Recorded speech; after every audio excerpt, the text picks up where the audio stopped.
Amen. Amen. Est-ce que quelqu'un peut lever sa main droite? Tu vas recommander la parole entre les mains du Seigneur. Dis, Père, parle-moi ce matin. Que ce qui sera dit en ces lieux soit pour moi. Que ça soit ma bénédiction. Élève ta voix, prie le Seigneur au nom de Jésus. Prions tous ensemble, élève la voix. Alléluia. Père, nous te rendons grâce. Nous te disons merci de nous avoir encore rassemblés ce matin. Tu es le nom qui rassemble. Et tu nous rassembles autour de la parole. Pas la parole d'un homme, mais ta parole à toi. Parce que ta parole, c'est le pain de vie. C'est le pain qui nous donne la vie. C'est le pain qui égaye notre âme. Ta parole, c'est cette eau pure qui vient nous désaltérer. Ta parole, c'est comme ce vin qui réjouit nos cœurs et qui fait resplendir nos visages. Que ce matin, ta parole nous relève. Que ce matin, ta parole nous restaure. Et qu'elle nous purifie. Selon qu'il est écrit, tout est purifié par la parole. Merci pour tes anges qui sont présents, Seigneur, qui viennent pour garder cette parole dans nos cœurs et qui aident à véhiculer ce message dans nos esprits afin que ton peuple ou tes enfants en ces lieux reçoivent chacun le pain distributif. Fais-nous grâce selon ta grande miséricorde. Fais-nous grâce selon ta grande richesse. Parce que c'est toi-même qui es la parole. Le seul qui se nomme du nom de la parole. Car il est écrit qu'au commencement était la parole. La parole était avec Dieu. Et la parole était Dieu. De la même manière que tu as créé au commencement, Seigneur, nous voulons que cette parole crée des choses en nous. Que cette parole crée des choses dans nos âmes, dans nos esprits. Le seul objectif, c'est que nous soyons transformés à ton image et selon ta ressemblance. Humains que nous sommes, que nous nous ressemblons de plus en plus de toi, à toi. Hommes faillibles que nous sommes, que nous nous approchons davantage à toi, à ton image. Et nous savons que rien de cela ne sera fait sans ta parole. Voilà pourquoi nous plaçons ta parole au cœur et au centre de ces moments. Parle-nous, sois avec nous. Au nom de Jésus, nous avons prié et nous disons encore une fois de plus, Amen. Amen. Si tu peux l'acclamer, acclame bien.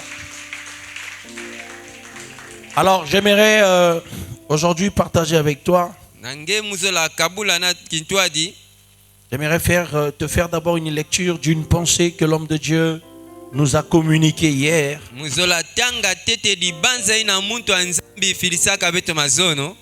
Ça m'a tellement fait du bien que j'aimerais aussi te le partager aujourd'hui.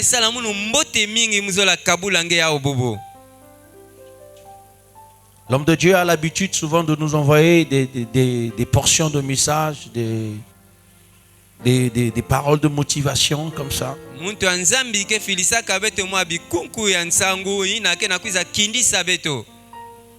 Et j'aimerais te lire ça. J'aimerais te partager ça. Voilà pourquoi je te demande d'être attentif. Ton amen me convaincra que tu es attentif.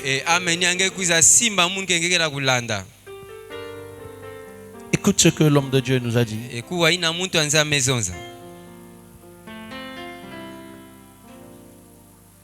Un homme de Dieu ou un enfant de Dieu ne cherche pas la protection divine. Il est et vit dans la protection divine. De par de par son appartenance à la nature divine. Je vais répondre cette phrase. Un homme de Dieu ou un enfant de Dieu ne cherche pas la protection divine. Il est et vit dans la protection divine de par son appartenance à la nature divine. Il a donné un passage, Jean chapitre 10, verset 26. Tu peux noter. Jean 10, 26.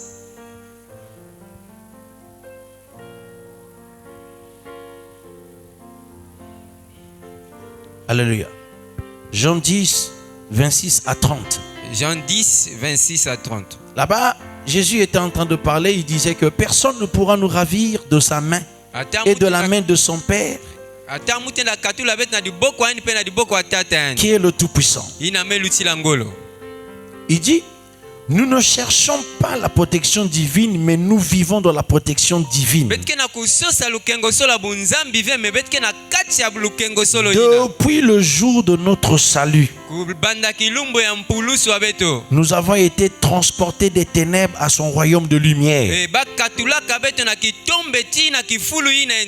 Et ça, tu peux lire ça dans 1 Pierre chapitre 2, verset 9. 1 Pierre 2, 9. Et il ajoute, par la Pentecôte, c'est-à-dire le jour où le Saint-Esprit était descendu, ce qu'on appelle la Pentecôte. Par la Pentecôte, il nous a donné sa puissance divine afin de dominer sur toute la puissance du diable. Luc chapitre 10, verset 19. Luc 10, 19. Et il ajoutait ceci. Rien ne pourra nous nuire. Nous sommes donc passés du statut des victimes à celui des bourreaux.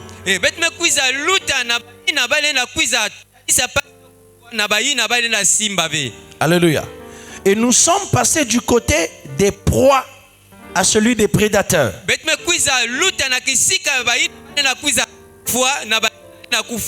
Alors, plus rien à craindre quand on est serviteur ou servante de Dieu.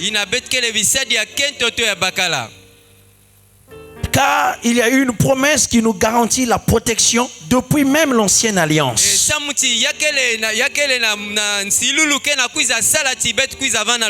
Ésaïe 54, verset 17. Ésaïe 54, 17. Il dit, la seule chose qu'il faut faire, c'est de veiller sur sa relation intime avec Dieu,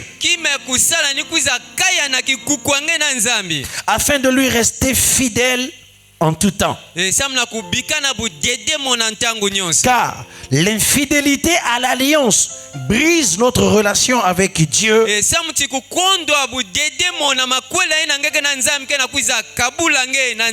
ouvre des brèches qui donnent accès à l'ennemi de nous toucher et de nous détruire. Voilà l'erreur que commettent certains enfants et hommes de Dieu qui tombent prématurément.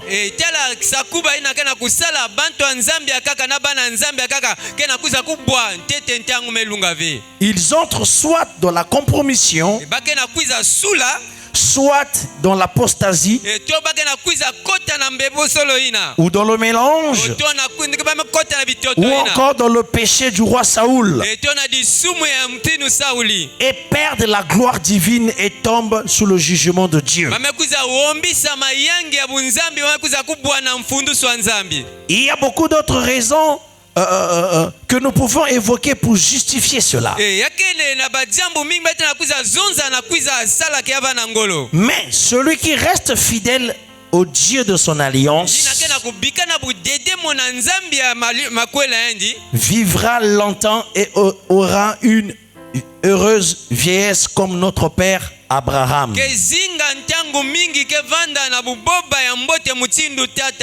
Genèse 25, verset 8. Genèse 25, 8. Amen. Amen. Est-ce que tu peux acclamer le Seigneur? Ça, c'était mon exhortation de ce matin. La parole que j'avais voulu vraiment qu'on partager avec vous. Parce que je sais que parmi nous, nombreux ne sont pas dans le groupe WhatsApp de l'église.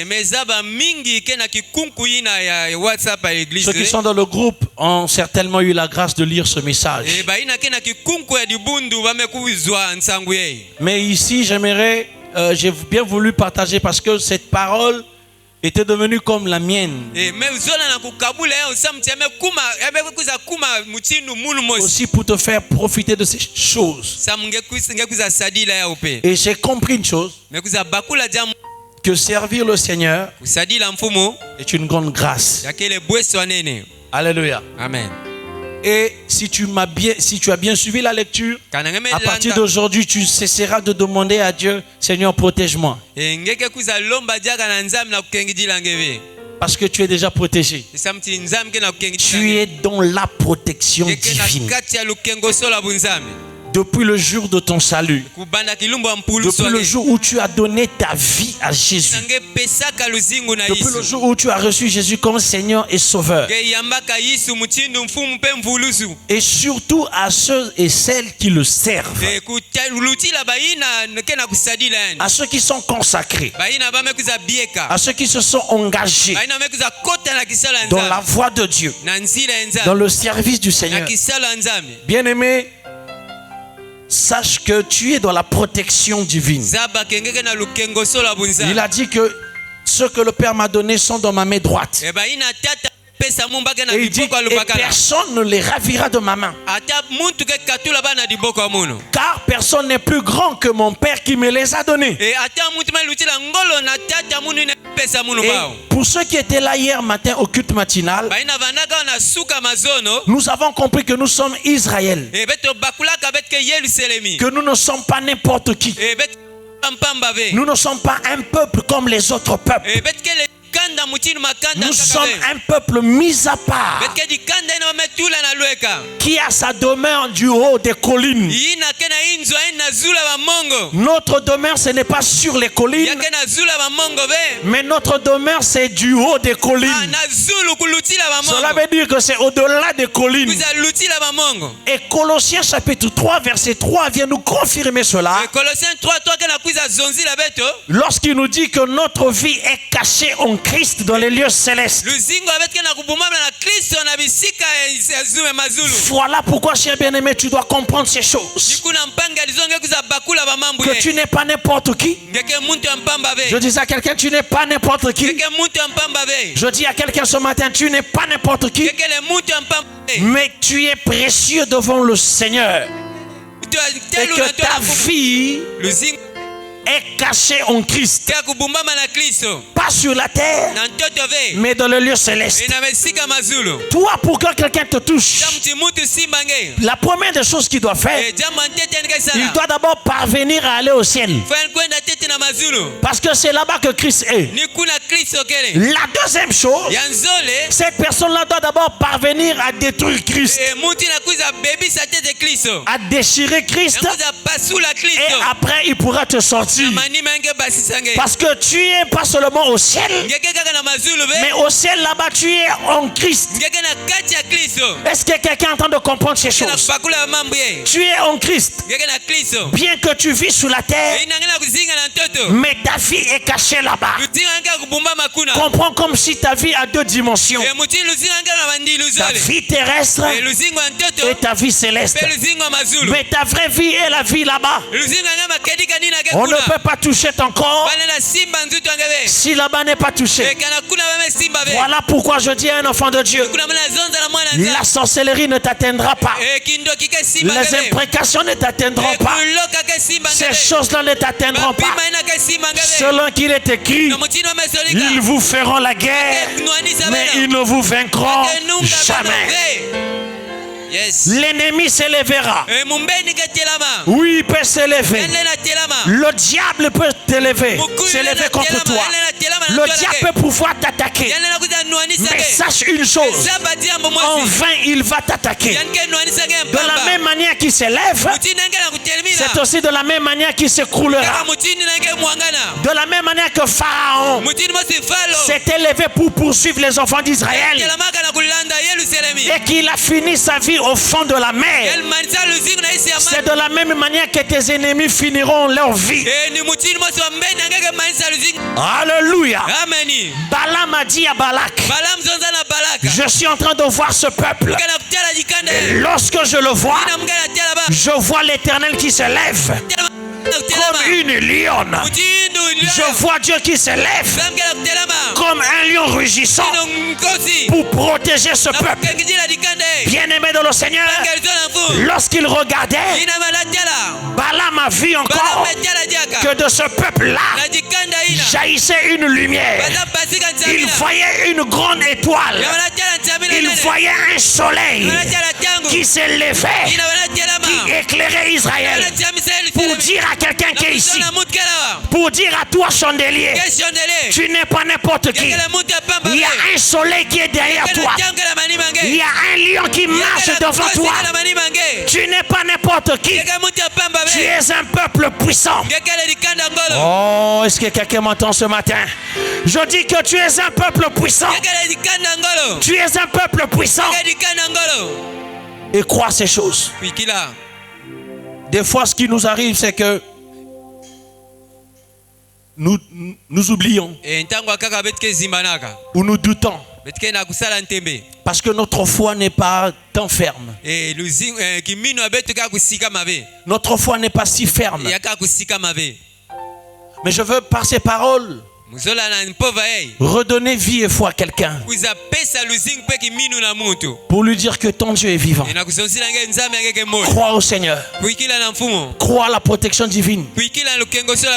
Crois à la protection divine. Quelle que soit la circonstance, quel que soit l'endroit, quelle que soit la période, que ça soit la nuit, le matin, le jour, comme le soir, que tu sois fort, que tu sois faible, crois à la protection divine, parce que ton Dieu t'a dit, je ne te laisserai pas, je ne t'abandonnerai pas, je serai avec toi jusqu'à la fin des jours.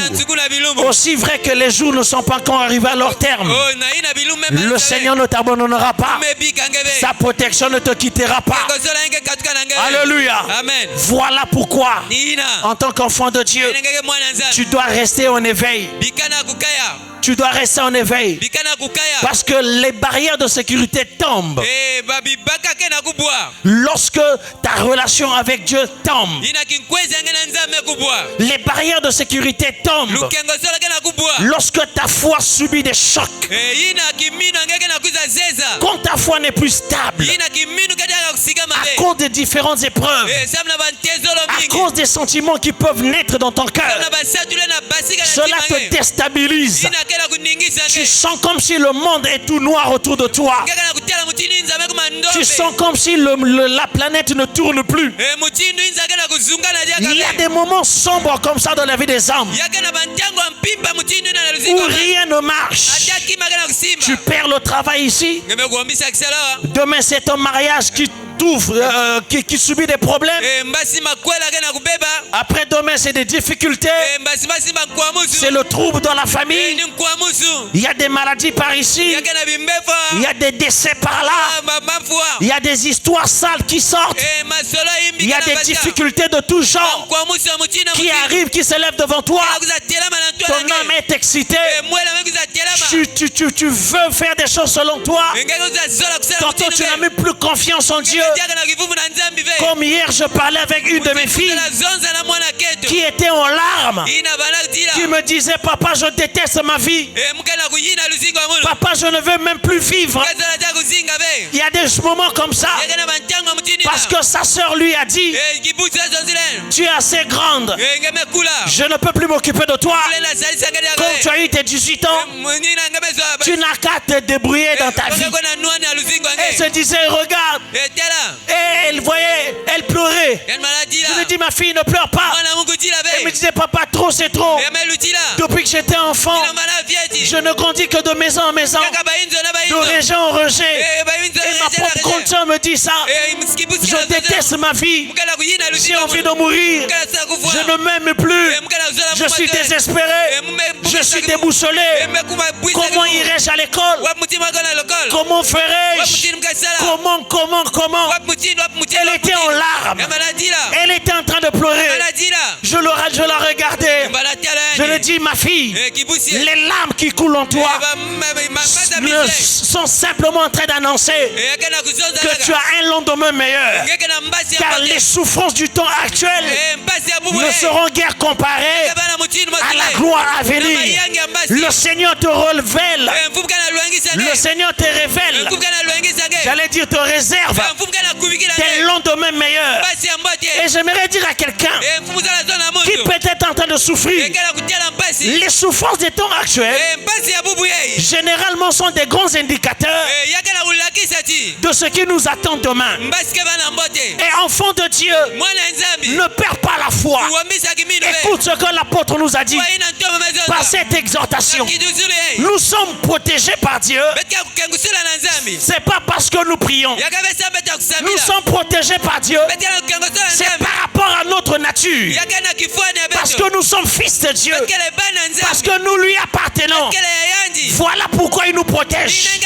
La protection de Dieu, ce n'est pas une sollicitation que nous demandons à Dieu, mais c'est un devoir de paternité de la part du Yahweh pour nous protéger. Parce que Jésus, il est celui qui assure notre lendemain. Jésus est celui qui assure notre avenir. Je sens mon cœur parler à quelqu'un. Si ton présent ce matin est dans les moments troubles, si ton présent maintenant est en décadence, reçois cette parole et sache une chose, tu as un lendemain meilleur. Je dis que tu as un lendemain meilleur. Tu as un lendemain meilleur. Le Seigneur te connaît. Le Seigneur te voit. Même si tu ne sens pas sa présence, mais tes yeux, non, les yeux de Dieu sont toujours sur toi. Il ne te quitte pas de ses yeux. Yahweh te regarde. Yahweh te comprend. Yahweh te connaît. Il vit dans ton cœur. Il te connaît. Voilà pourquoi je veux dire à quelqu'un, ne crains pas. Très souvent nous nous limitons à ce qui est présent. Mais notre vie, ce n'est pas que le présent. Mais notre vie, c'est aussi le passé. Mais surtout le lendemain. Est-ce que quelqu'un me comprend? Voilà pourquoi il sied à tout enfant de Dieu de comprendre et de mettre un intérêt sur sa relation avec le Seigneur.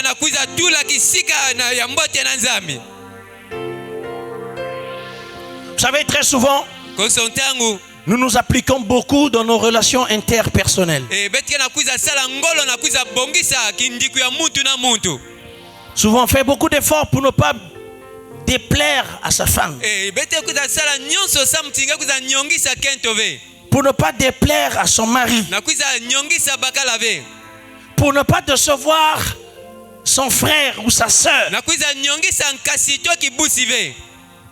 Pour ne pas décevoir un collègue. Très souvent, on s'active beaucoup sur ça. On travaille. Oui, c'est une bonne chose. Je nous encourage tous à ça. Travaillons tous les jours de mieux en mieux pour pouvoir rafistoler, pour pouvoir bien vivre ensemble.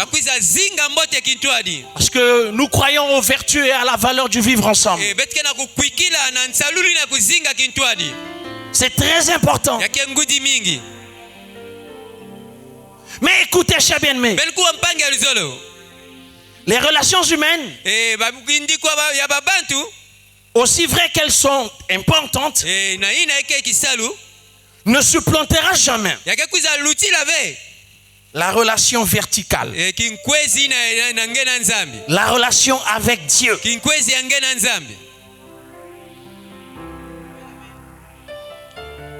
Pose-toi la question, qu'est-ce qui te cause souvent du tort? Ce qui nous pousse dans des problèmes. Ce qui nous met dans d'énormes difficultés. Ce sont nos relations humaines. Parce qu'un homme a fait quelque chose qui t'a déçu. L'homme a fait quelque chose qui t'a pas plu. Tu tombes dans la colère. Tu tombes dans la frustration. Tu es déçu. Je ne pensais pas qu'un tel pouvait me faire ça. Je ne croyais jamais les choses pouvaient arriver. Comment ça lui? Pourquoi lui? Je suis déçu pour tout ce que j'ai fait. Alléluia. Amen. Et c'est ça qui nous donne à pleurer.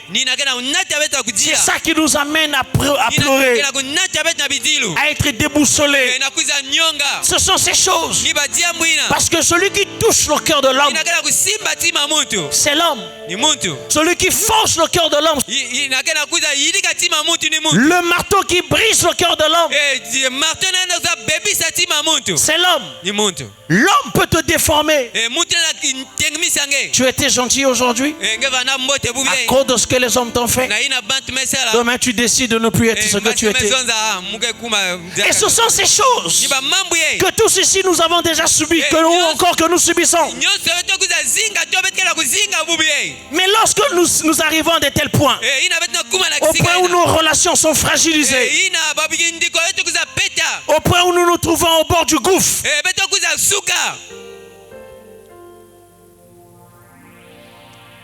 le backup c'est quoi? Nous nous réfugions où? En Christ. À Dieu. Voilà pourquoi je suis en train de dire à quelqu'un, aussi vrai que la relation interpersonnelle, ce que nous appelons la relation horizontale, soit très important, mais elle ne supplantera jamais la relation verticale qui est la relation avec Dieu. Voilà pourquoi nous devons travailler à approfondir cette relation verticale, à approfondir notre intimité, à approfondir cette relation. Parce que c'est cette relation qui nous donne à lever nos regards vers le ciel.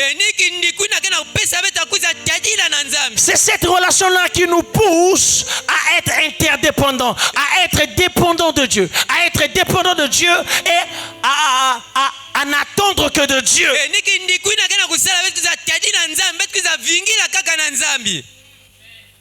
C'est par cette relation que nous levons les mains. Les jours passés, j'ai expliqué à l'église pourquoi nous levons les mains. Quand nous levons les mains, c'est un symbole. C'est un signe. C'est un message que nous disons à Dieu. Nous attendons tout de toi. Nous ne regardons qu'à toi. Que nous-mêmes on ne peut pas. C'est toi notre force. Si tu ne donnes pas, nos mains n'auront rien. Si tu ne dis pas, on n'entendra rien. Si tu ne fais pas, on ne fera aussi rien. Que nous ne dépendons que de toi. Et c'est par cette relation, chers bien-aimés, que nous comprenons et connaissons le cœur de Dieu. C'est par cette relation, bien-aimés, que nous découvrons Dieu. Or, qui ne connaît pas l'importance de Dieu aujourd'hui? Qui ne connaît pas la place de Dieu aujourd'hui? Et ceux qui ont Christ, ceux qui ne l'ont pas, tous nous avons le nom de Dieu dans notre bouche. Tous nous prétendons aimer Dieu. Mais aujourd'hui, j'aimerais dire à l'église, l'amour que nous avons pour notre Dieu, tout autre amour, nous devons l'entretenir.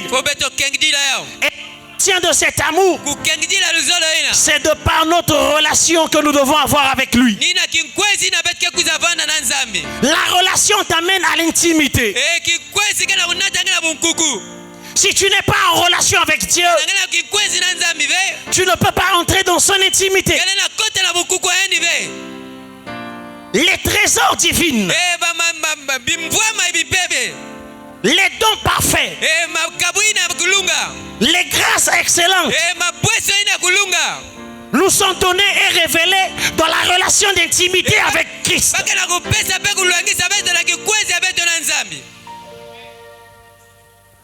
Il nous faut plonger et atteindre cette relation. Lorsque tu es fort dans la relation avec Dieu, lorsque tu accèdes à un degré d'intimité avec Yahweh, bien-aimé, tu sauras gérer le reste des relations. Pose-toi la question. As-tu une relation avec Dieu? Pose-toi la question.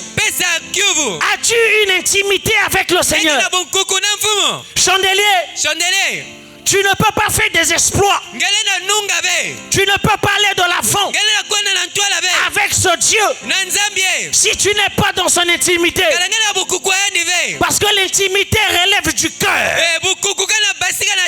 L'intimité, c'est du ressort du cœur. Lorsqu'on parle de l'intimité, on parle de la relation de cœur à cœur. On parle de la relation entre deux cœurs. Entre le cœur de l'homme et le cœur de Dieu. Il faut que tu aies cette relation.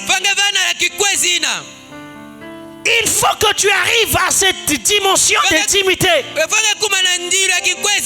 où ton cœur peut s'exprimer au cœur de Dieu. Au niveau où un dialogue, ce que je qualifierais de dialogue des cœurs, le dialogue des cœurs, ton cœur à toi doit parler au cœur de Dieu. Et lorsque ton cœur sait parler au cœur de Dieu, le cœur de Dieu aussi parlera à ton cœur. C'est ainsi que l'Éternel viendra se révéler à toi. C'est ainsi que l'Éternel viendra se découvrir à toi. C'est ainsi que l'Éternel vient à toi. Tu auras une relation. Tu vas l'écouter parce qu'il t'écoute. Tu vas le parler parce qu'il te parle. Le Seigneur sera ton ami. Il y a des gens dans la Bible qui ont atteint ce niveau-là, qui ont atteint cette relation. Le premier, c'est le père de la foi, Abraham. Au premier son qu'il a écouté Dieu, il s'est comporté comme un serviteur en obéissant à la voix du Seigneur, qui lui a demandé de quitter la maison de son père pour aller dans une terre inconnue qu'il ne savait même pas. Il était comme un serviteur. Le Seigneur parlait, il écoutait et il obéissait. Mais vous savez ce qui se passe? Chemin faisant, par rapport à son attitude, Abraham est parvenu à tisser une relation avec Dieu. Et dans cette relation, ils sont arrivés à un niveau d'intimité à telle enseigne que le Seigneur lui-même, je dis ça bien entre guillemets, s'est senti mal à l'aise de pouvoir faire quelque chose sans pour autant qu'il ne le dise au préalable à Abraham. Oh, on dirait quelqu'un qui n'a pas compris. Yes. Le niveau et le degré de l'intimité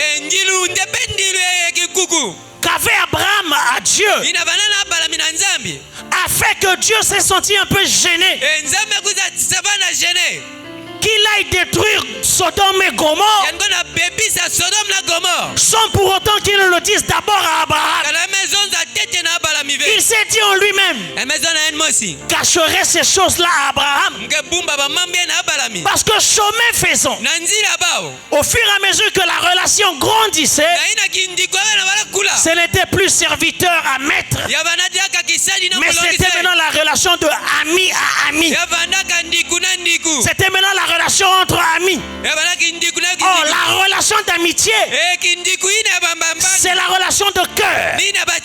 Lorsque le cœur de l'autre s'ouvre à toi, se révèle à toi, frère, là il n'y a plus d'énigmes, là il n'y a plus de catégorie. Là c'est maintenant la lumière, c'est maintenant la révélation, c'est maintenant l'illumination.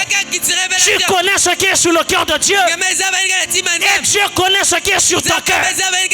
David aussi est arrivé à ce niveau. Cela a poussé à Dieu à dire, lorsqu'il qualifiait David, il n'a pas dit l'homme selon ma tête. L'homme selon la tête de Dieu, c'était Saoul. Mais David, c'était l'homme selon son cœur. Parce que du fond de la forêt, David a tissé cette relation. David a tissé cette chose. Alléluia. Amen. David a tissé ça. Et il a fait grandir.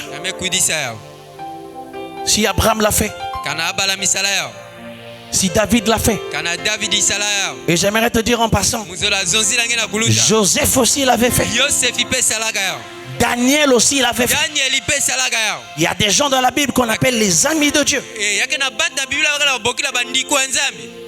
Job aussi l'avait fait. Et arrivé à ce niveau. J'oserais parler aussi de Moïse. Les gens que Dieu n'avait pas honte de les appeler mes amis. Mon ami. Mon ami intime. Yeah. Mon ami intime. Yeah. Joue-moi ça, moi. Yeah. Alléluia. Il a fait. My God. Wow. Est-ce que quelqu'un sent la présence de Dieu ce matin?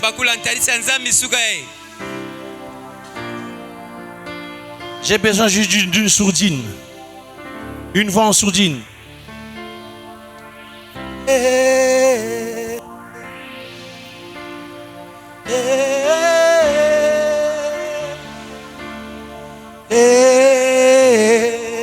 J'ai besoin de cette voix-là.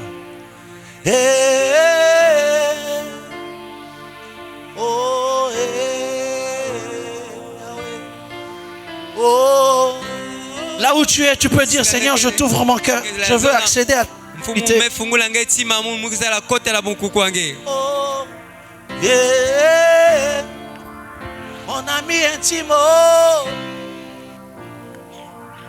Mon ami intime. Mon ami intime.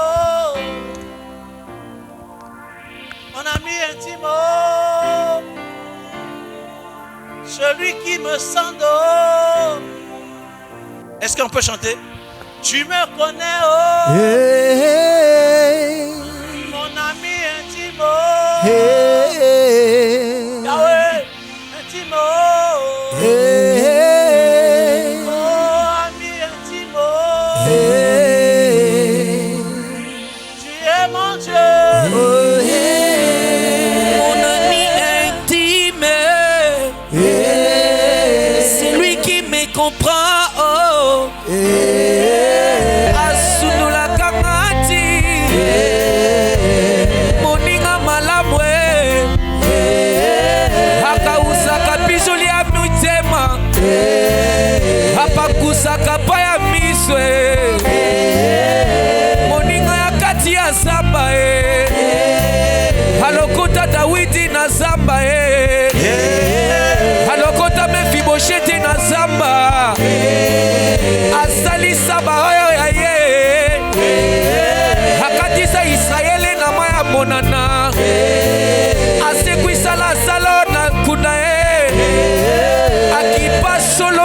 Maïté Yeso préféré la zale ya Coppola Ma émission qu'ils sont déjà Restez là. Écoute-moi, relève ton visage. Tu ne peux pas prétendre vivre avec Jésus sans pour autant que tu aies une relation d'intimité avec lui. La relation d'intimité, elle est tellement importante qu'elle va t'ouvrir des portes, qu'elle va t'amener dans une dimension de révélation. Dieu ne peut pas venir révéler les choses à quelqu'un qui n'est pas mis avec lui.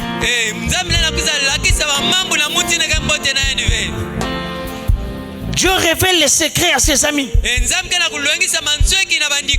Dieu ne cache rien à ses amis. Voilà pourquoi je t'exhorte aujourd'hui, tu dois être ami de Dieu. Et lorsque tu es ami de Dieu, même toi dans ta marche, tu ne feras rien, alléluia, qui ne touche le cœur de Dieu. Nous pouvons être nombreux, mais j'aimerais dire une chose. Seuls les intimes touchent le cœur de Dieu. Si tu n'es pas intime, tu ne peux pas toucher le cœur de Dieu. Comme je viens de dire tout à l'heure, l'intimité c'est la relation de cœur. Et quand tu arrives à ce niveau-là, ça se passe par la révélation. Je n'ai pas le temps de beaucoup développer. Ça se passe par révélation. De cœur à cœur. Et j'aimerais même dire aussi d'esprit en esprit. C'est par la relation d'intimité où se trouve et se cache le secret de la vraie adoration. Tu ne peux pas être un vrai adorateur si tu n'es pas un vrai ami de Dieu. Tu ne peux pas adorer celui que tu ne connais pas. Tu ne peux pas adorer celui avec qui tu n'es pas en relation. Pour adorer véritablement, il faut connaître qui tu adores. Même pour offrir, tu ne peux pas offrir comme ça sans pour autant que tu ne saches qui tu es en train d'adorer, à qui tu es en train d'offrir. Frère, l'intimité apportera l'illumination. L'intimité t'apportera la révélation. Il y a des choses qui t'arriveront. Tu ne trouveras pas ça comme une surprise. Tu diras, Dieu m'avait déjà dit. Parce que aux amis intimes, le Seigneur ne cache rien. Aux amis intimes, il révèle toujours. Aux amis intimes, il révèle toujours. Il a dit dans sa parole, Dieu ne fait rien sans pour autant annoncer, sans pour autant les révéler à ses serviteurs les prophètes. Pourquoi il parle des prophètes? Parce que le prophète, c'est quelqu'un qui se prosterne et dont l'œil droit s'ouvre. Le prophète bien-aimé, c'est quelqu'un qui touche le cœur de Dieu. C'est quelqu'un qui arrive au cœur de Dieu. Il connaît le battement du cœur de Yahweh. C'est lui qui reçoit la révélation. Voilà pourquoi tu vas voir de deux personnes. Un sera admis, l'autre sera rejeté. Celui qui est admis, c'est celui qui est dans l'intimité. Mais celui qui sera rejeté, c'est celui qui fait les choses par sa tête, par son intelligence.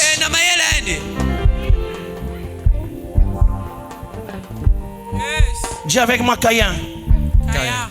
Yes. Alléluia. Merci Seigneur. Attends, je vais te demander de faire une chose. Merci. Baisse d'abord ton truc. Libère la bouche. Dis après moi très fort. Caïn. Je n'entends pas ta voix, je ne t'entends pas. Je veux que tu le fasses fort. Dis après moi, Caïn. Encore. Encore. Dis maintenant après moi, Abel. Encore. Encore. Tu les connais, non? Yes. Tout le monde les connaît, non? Caïn et C'est les enfants de qui? De Adam. Adam. Ève. Écoutez. Quoi? Il y a un qui a été rejeté par Dieu. Mais il y a l'autre qui a été agréé. Caïn, le grand frère, il avait la conscience de l'adoration. Écoute-moi bien. Il avait la conscience de l'adoration. Voilà pourquoi il est allé prendre les meilleures productions de son élevage, je sais pas, de son agriculture. Il a pris, il a bâti un hôtel et il a offert à Dieu.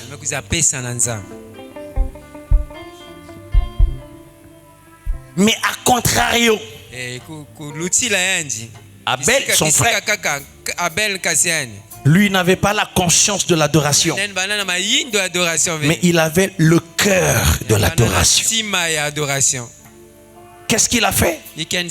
Il est allé, parce que lui il était éleveur, il rentra dans ses troupeaux. Il a pris un agneau. Il est venu, il a sacrifié.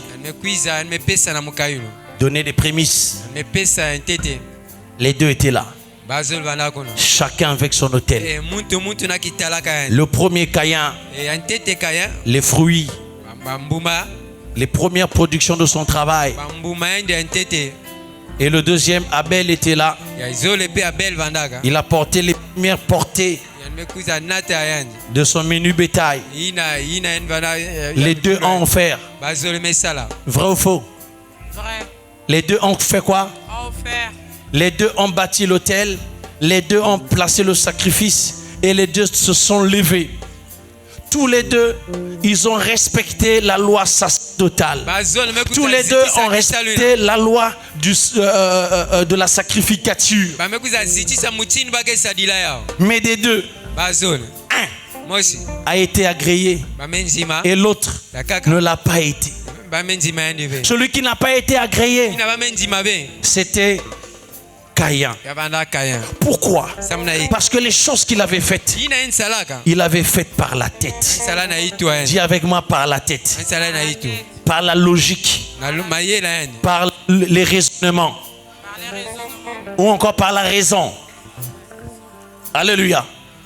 Mais l'autre, son sacrifice a été agréé parce qu'il a fait ça avec le cœur.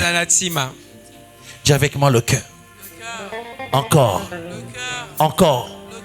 Pourquoi il a fait avec son cœur? Pourquoi ça avait été accepté? C'est là où je devais commencer normalement à poser la question. Pourquoi ça avait été accepté? Ça a été accepté parce qu'il a fait avec le cœur. Et l'autre, ça n'a pas été accepté parce qu'il a fait avec la tête.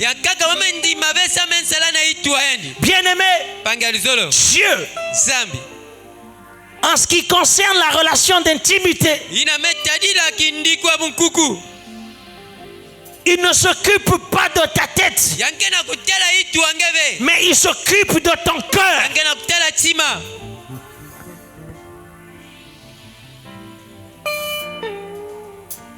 Le cœur, c'est la révélation. Et voilà comment est-ce que le fond d'Abel a été agréé.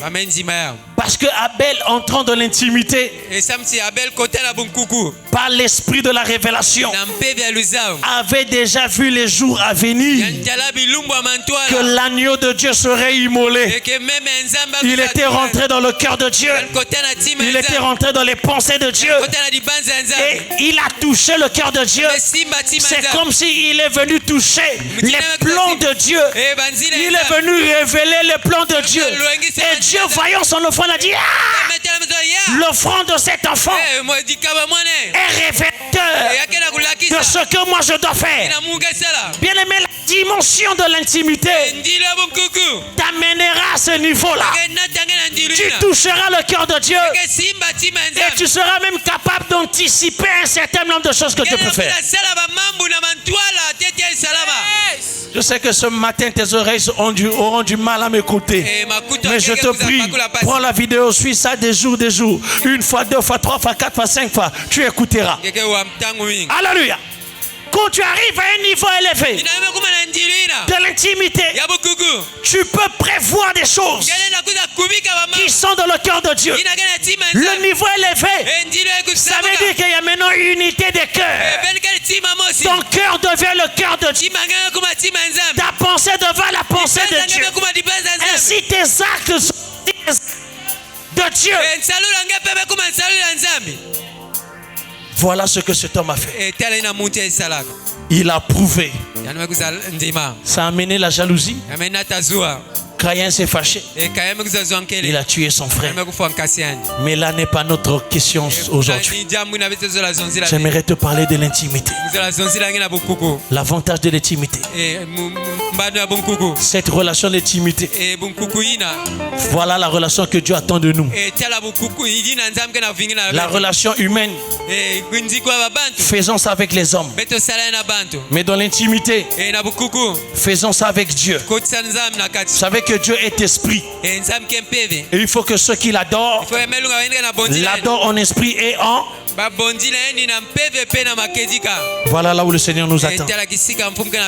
Si tu n'es pas intime, tu ne peux pas aimer Dieu. Tu ne vas pas le servir.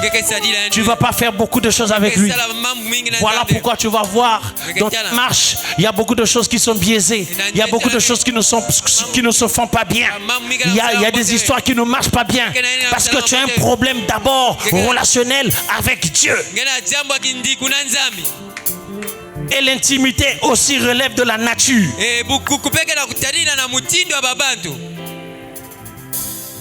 Je n'irai pas plus loin. Certainement dans la semaine, nous allons continuer. Mais ce matin, le Seigneur appelle ton cœur à rejoindre son cœur. Est-ce que là où tu es, tu peux t'élever? On va chanter ce cantique. Écoute-moi. Je veux que tu commences à prier le Seigneur. Que tu dises à Dieu, Éternel, aide-moi. Sauve-moi à retrouver mon intimité. Je ramène mon cœur en toi. Je reviens à toi dans la relation et dans la vie d'intimité. Prie le Seigneur. Le Seigneur t'a parlé. Le Seigneur t'a dit quelque chose. Et ce matin, lève simplement tes deux mains sans pour autant que quelqu'un ne te dise quoi que ce soit. Commence à prier. Prier veut dire parler. Parle à haute voix. Oh, je vois une sœur qui s'est agenouillée. Alléluia. Tu es libre de prendre une quelconque position possible. Tu peux t'agenouiller comme d'aucuns le font. Tu peux même t'allonger. Mais aujourd'hui que ton cœur parle au Seigneur. Dis, je reviens à toi. Oh mon cœur, je me suis trop focalisé dans les relations avec les hommes. Mais maintenant je veux me focaliser dans notre relation. Toi et moi seulement. De cœur à cœur. Seigneur, parle-moi. Je veux gagner ton cœur. Je reviens dans ton cœur. Je veux t'écouter. Je veux te parler. Je veux que tu m'éclaires. Je veux revenir à toi. Je ne veux pas seulement écouter et faire les hommes. Mais je veux maintenant mettre ma tête sur ton cœur pour écouter tes battements. Dis, Seigneur, illumine les yeux de mon cœur, illumine mon esprit, illumine mon âme. Parle-moi, fais-moi du bien. Pendant que je parle, tu peux élever ta voix. Commence aussi à prier. Commence à parler. Commence Commence à prier le Seigneur. Commence à prier. Commence à prier. Commence à parler. Je vais écouter ta voix. Une personne qui a soif de Dieu. Une personne qui veut que le Seigneur touche son cœur. Prie le Seigneur. Parle-lui. Parle au Seigneur. Dis, me voici devant toi. Je te donne mon cœur. Oh, le Dieu de ma vie. Le Dieu de ma destinée. Celui qui me sonde. Celui qui me connaît. Celui qui me voit. Celui auprès de qui rien n'est caché.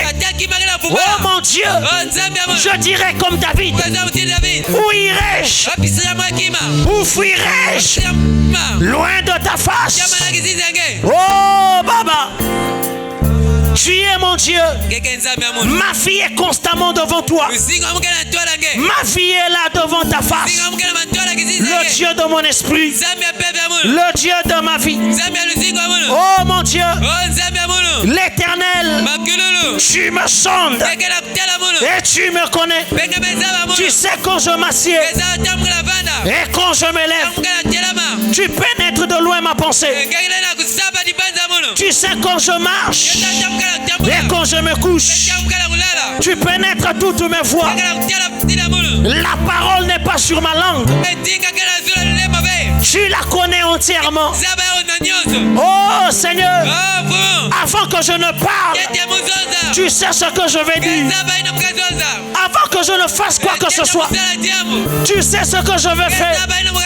Le Dieu de mon cœur, tu m'entoures par derrière et par devant. Tu mets ta main sur moi, Seigneur. J'ai besoin de toi. Mon cœur veut t'appartenir. Mon cœur veut revenir à toi. Dans la sainteté, dans la droiture, dans l'amour, dans la vérité. Mon cœur revient à toi. Le Dieu des dieux. Yahweh. Je reviens à toi. Alléluia.